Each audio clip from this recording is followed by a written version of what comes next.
I have something I haven't opened before. This is an ancient national Panasonic, probably the same as actual Panasonic, radio and tape player apparently. Now I'm a bit worried before I actually open it up. I realise it's a bit heavier than it should be, and well, judging by devices of this vintage, I suspect... disappointment! Nah, there's nothing in there, folks. Not even a sign of a leak. The spring terminals are almost perfectly clean. If anything, you know, atmospheric water corrosion or something. They're fine! Well, there goes this video. No fancy Torx screws or anything on the back. Just plain old Phillips. I believe this is number 2 Phillips. There's 2 sizes. If number 1's the large one, then it's number 2 here. Because this is definitely the smaller one. Get a bit two-handed action. I wonder what the case of this is actually made of. It looks like it might be a thermosetting polymer, but I'm not sure. More boring details, just burn it and see.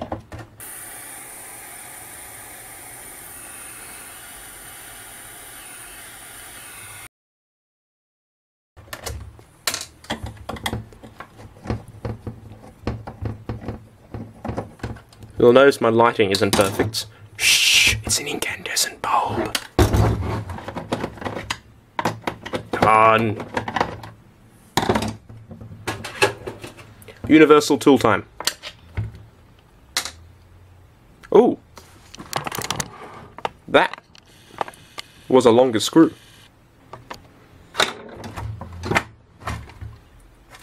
Hey! Oh no, there is something attached to the back. What is it? Ah, battery compartment leads. And, of course, wasn't me.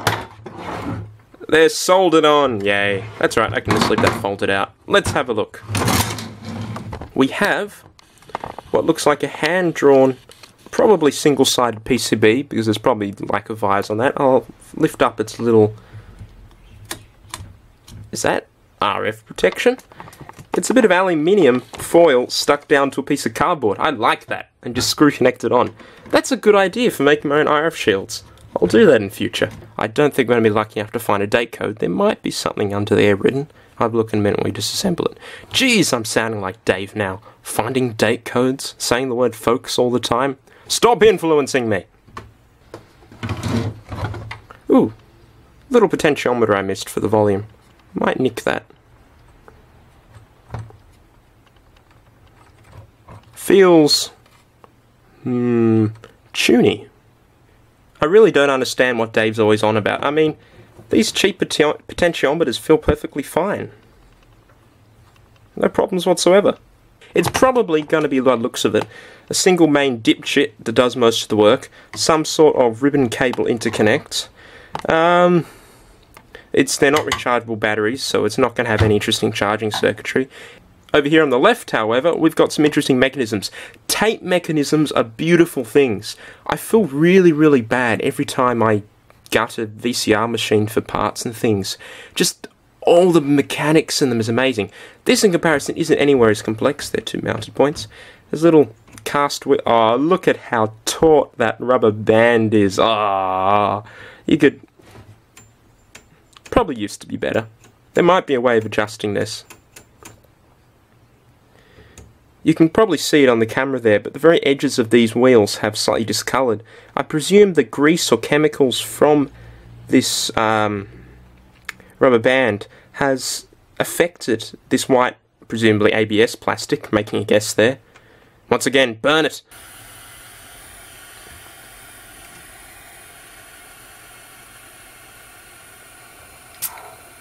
Now, and made it slightly discoloured around the edge. I can't think of any other reason that it happened.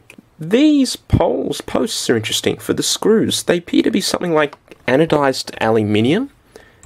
They're actually kind of pretty. See if I can steal those standoffs. I'll probably never use them, but let's just have a look at them. Yeah, there we go. What is that? Is that M3 thread? Nah, too small. Damn. Still. Oh, it's probably some imperialist scum, judging by the vintage of the radio.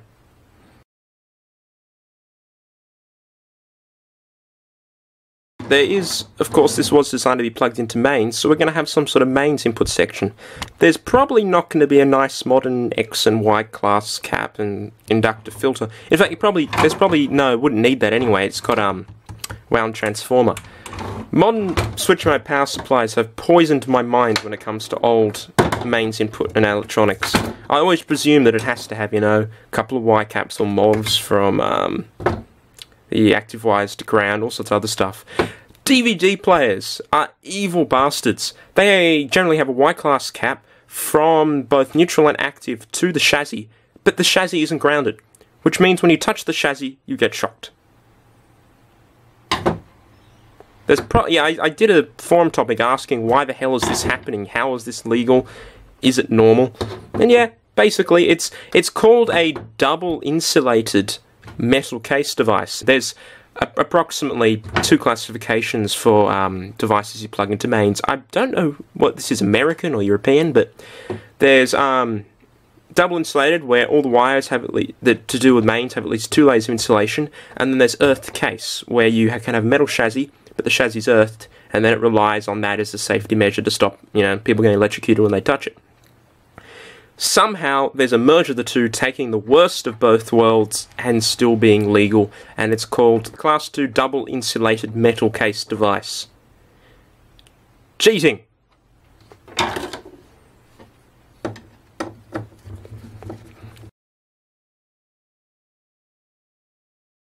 Why is there a little, get that on camera, little fibre O-ring that's been semi-glued into place there on top of where the screw was, isolating something? The case is all plastic, and this foamy stuff, oh, is that conductive? Nope. Nah, not with any measurable degree. Damn, that would have been cool. You see, it's common practice in a lot of things like laptops. This is a Series 3 Chromebook, ARM-based, beautiful thing. And if I crack it open, I stopped putting the screws in eons ago, because I cracked it open every 5 seconds in order to fix something or to show people stuff. So I run it naked now. There used to be a back panel on the thing, that plastic bezel went across there, but kind of slowly got destroyed by me. Absolutely indestructible laptop, and for, what was it, $330 new? I love it. So many of my friends, I borrowed the laptop for 5 seconds. Careful, Hales, don't drop it, that cost me, you know, $1,700. And I sit there, staring at their laptop, wondering, why does this cost you so much money? Or more importantly, why did you spend so much money on a laptop? You're just bringing it to uni to do notes and stuff on, I guess, and play Candy Crush and Plants vs. Zombies. That's not as popular anymore. That was a few years ago. Has someone put screws in this? There we go. Listen to this beautiful sound. Ah, all those snaps disconnecting. Here we go. This is, of course, the insides, dominated mainly by a large copper heatsink, a crossy bottom. Interesting, the right half of this is just floating in midair.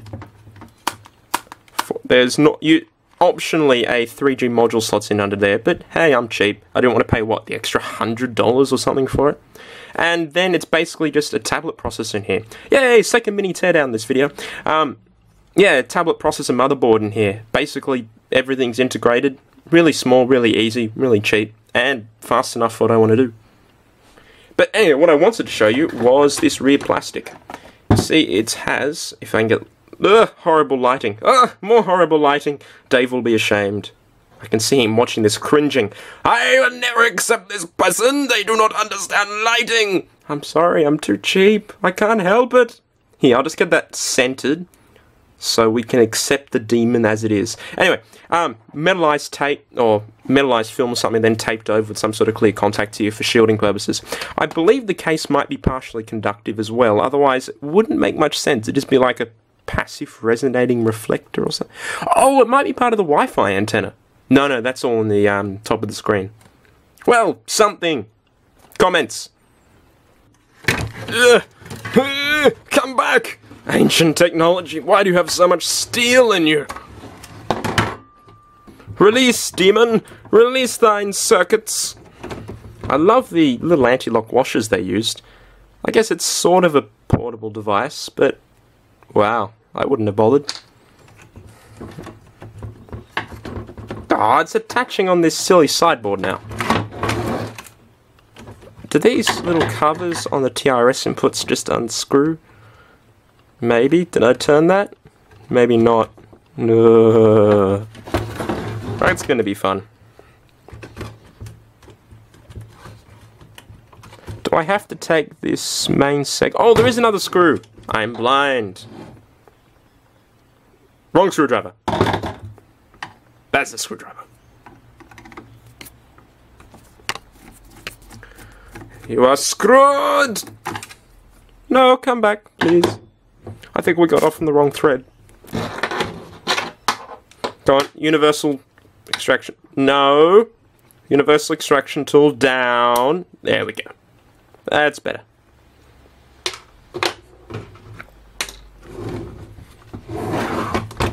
Now it should simply lift out. Yeah. Oh, jeez. Come on. You can do it.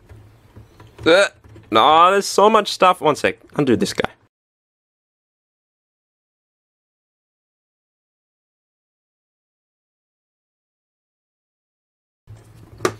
Interesting facts.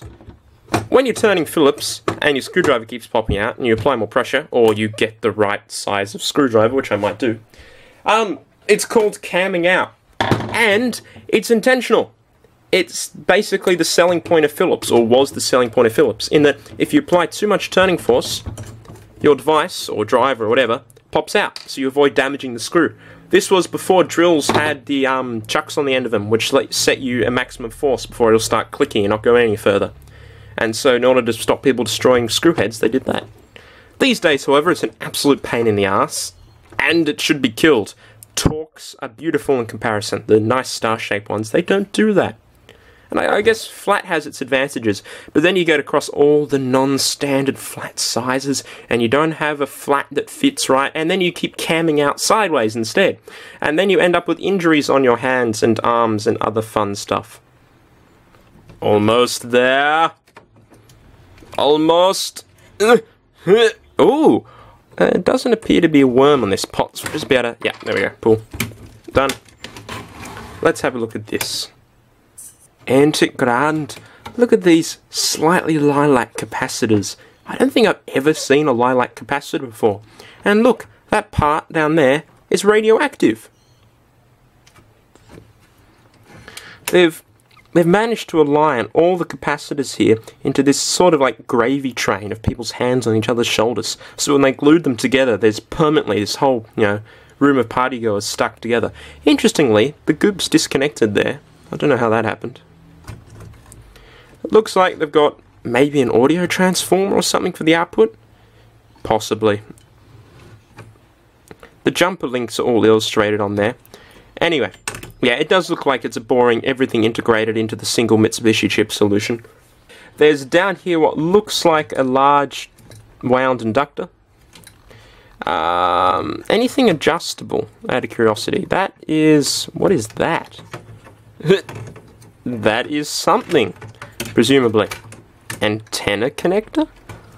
This strip, which I thought to be some sort of, not flat flex, ribbon cable connector. Flat flex? That didn't exist when this was made. Is actually what looks like some sort of array of resistors or capacitors or something. It might be a coil with different tap points. Wow, that's awesome. Radio porn, if I can get it out. What's it called? So, what is it? There's VR1 labeled here on the schematic silk screen. This is probably hand pasted on by some guy with a really steady hand.